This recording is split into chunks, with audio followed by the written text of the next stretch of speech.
Very popular at the moment is the DAS180 blower. So what have you got here? You've got a little compact blower that is ideal for blowing machinery down, blowing out fixings holes, cleaning out things like boilers, dashboards, computers.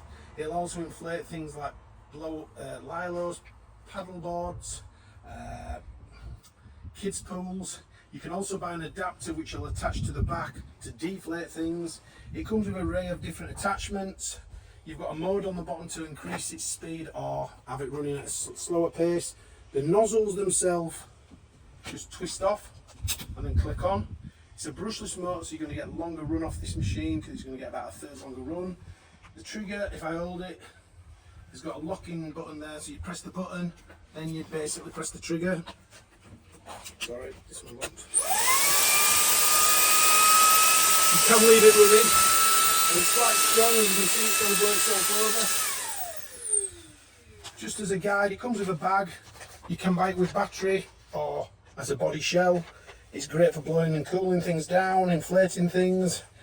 You can buy various extensions, so you can clean out a boiler, blow out a hole, and if you turn it over, you can deflate a paddling pool or a paddleboard. DAS 180.